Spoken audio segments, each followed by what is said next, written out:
أستودعها عند ربي وأنتظر القضاء. في قلبي دعاء صامت يرسله النور سماء. Ku serahkan dia kepada Tuhanku dan menanti takdir yang ditentukan. Dalam hatiku ada doa yang diam naik bersama cahaya ke langit. Abtaghi ni'matan zakiyatan zawjatan fi tuhrin wa wafa tasiru ma'i nahwal jinan fi ridallahi wal huda. Ku damba anugerah yang suci, seorang istri dalam kesucian dan setia, yang akan berjalan bersamaku menuju surga dalam ridha dan petunjuk Allah.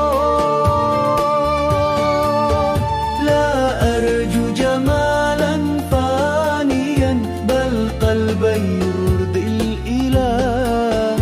Nabni baitan ka baitin nabi fihi sakinatun wa salah. Aku tak mencari rupa yang fana, tapi hati yang membuat Allah ridha. Kita bangun rumah seperti rumah Nabi, penuh ketenangan dan solat.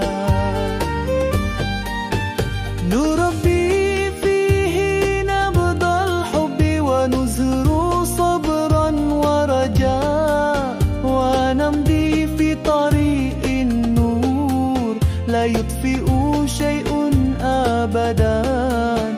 Di dalamnya tumbuh cinta yang murni, mekar dalam sabar dan harap.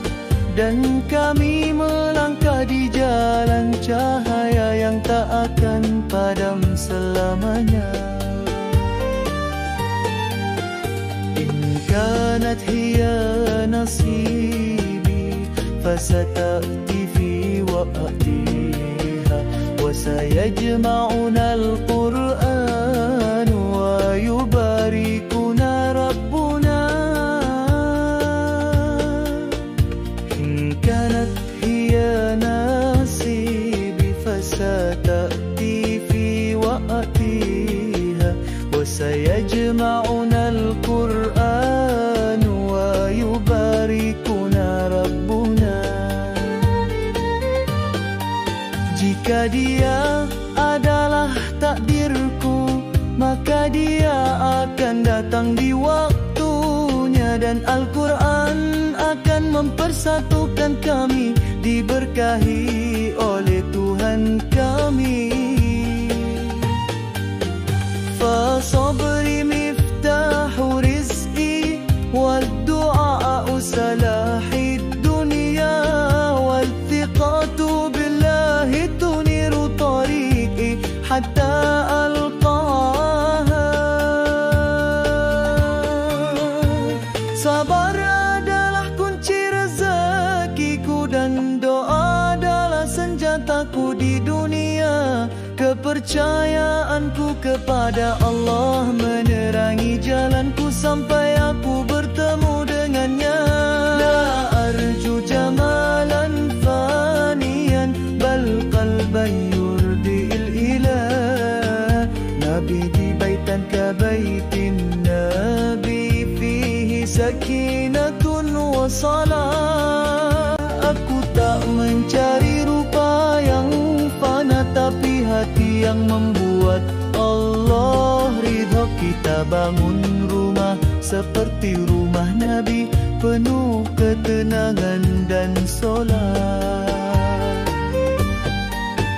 Nurabbi fihi nabdal hubbi wa nuzru sabran wa raja, wa namdi fi tariqin nur la yutfi'u syai'un abadan. Di dalamnya tumbuh cinta yang murni, mekar dalam sabar dan harap.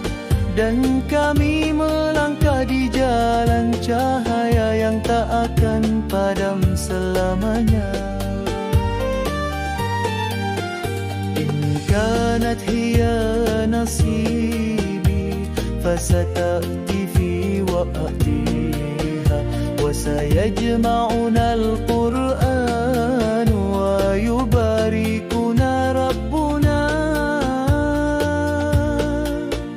إن كانت هي نصيبي فستأتي في وقتها وسيجمعنا القرآن ويباركنا ربنا. Jika dia adalah takdirku, maka dia akan datang di waktunya dan Al-Quran akan mempersatukan kami, diberkahi oleh Tuhan kami. Fasabri miftahu rizqi wad-du'a'u salahid dunya wal-thiqatu billahi tuniru tariqi hatta alqaha. Sabar adalah kunci rezekiku dan doa adalah senjataku di dunia. Kepercayaanku kepada Allah menerangi jalanku sampai aku bertemu dengannya. La arju jamalan faniyan bal qalban yurdi'il ilah. Nabi di baitan ka baitin Nabi fihi sakinatun wa salah. Aku tak mencari rupa yang fana tapi hati yang membuat Allah ridha. Kita bangun rumah seperti rumah Nabi, penuh ketenangan dan solat.